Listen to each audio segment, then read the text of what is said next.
Hello and welcome to super धमाका serial गुमे किसी के प्यार में अर्श ने कर दी है सारी हदें पार। जी हाँ दोस्तों, यहाँ पर अर्श ने उठा दिया है रजत पर हाथ, क्योंकि अर्श को ऐसा लग रहा है कि रजत बहुत बड़ी साजिश रच रहा है सई की कस्टडी हासिल करने के लिए। वो इतना नीचे गिर चुका है कि अब सभी से शादी करने जा रहा है। जहां पहले भोसले और ठक्कर में जंग छिड़ रही थी, उनकी जंग शांत होती है, तभी उसी दौरान यहाँ पर अर्श और आशिका पहुंच जाएंगे सवी और रजत के पास। जी हाँ दोस्तों, यहाँ पर आशिका सवी से कहती है कि मुझे नहीं पता था कि तुम पैसों के लिए इतनी नीचे गिर सकती हो। अगर तुम्हें सही की कस्टडी के लिए ये सब कुछ चाहिए था तो एक बार मुंह तो खोलती, तुम्हारे मुंह पर इतने पैसे फेंक कर मारती कि तुम जिंदगी भर गिनते गिनते थक जाती। वेल, यहाँ पर आशिका इतना ही बोलती है और सभी उसके गाल पर जोरदार तमाचा जड़ देती है। जी हाँ, यहाँ पर उसकी बात का इनाम उसे तुरंत मिल जाता है।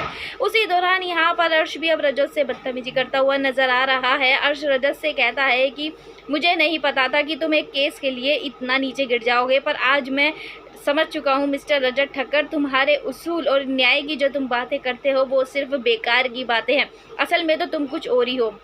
वेल, यहाँ पर रजत इन दोनों की बात का जवाब देना ज़रूरी नहीं समझता है, लेकिन जब पानी सर से ऊपर चला जाता है तो रजत को अपना मुंह खोलना पड़ता है। और रजत कहता है कि मैं कम से कम तुम्हारी तरह तो नहीं हूँ कि तुम किसी की भी बीवी को लेकर भाग जाते हो, और इतना ही नहीं, उनके बच्चे भी हड़पने को तैयार हो रहे हो। किस लिए? मुझे पता है तुम इस आशिका से ना ही तो प्यार करते हो, ना ही कभी शादी करने वाले हो। ये सिर्फ और सिर्फ तुम्हारी एक गर्लफ्रेंड बनकर रह जाएगी। और बात रही आशिका जो इस आदमी पर उछल रही है, तुम्हें कभी भी इसका नाम नहीं मिलने वाला है। ये सिर्फ और सिर्फ तुम्हें एक गर्लफ्रेंड की तरह अपने पास रखेगा। इससे पूछो क्या ये तुमसे शादी करेगा?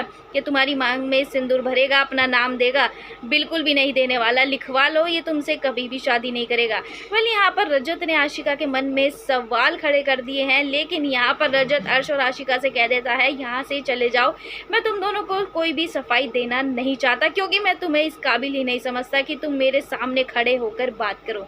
वेल, यहाँ पर रजत और सवी की सगाई हो जाती है और खड़ी हो जाती है अर्श और आशिका की जिंदगी में मुसीबतें। जी हाँ, यहाँ पर आशिका अब अर्श से सवाल करती है, लेकिन अर्श आशिका पर ही चिल्लाता हुआ नजर आता है, जिससे आशिका को अब ये बात क्लियर हो जाती है कि रजत जो कह रहा था सही कह रहा था कि अर्श मुझसे ना कभी शादी करेगा और ना ही मुझसे प्यार करता है। सिर्फ रजत को नीचा दिखाने के लिए वो ये सब कुछ कर रहा है।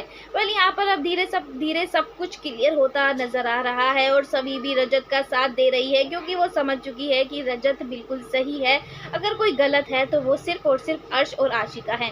वेल, यहाँ पर अर्श और आशिका की जिंदगी में आग लगाने के लिए सभी और रजत होने जा रहे हैं एक। आपको क्या लगता है कि अर्श और आशिका इतनी आसानी से शांत बैठ जाएंगे या फिर रच देंगे कोई नई साजिश?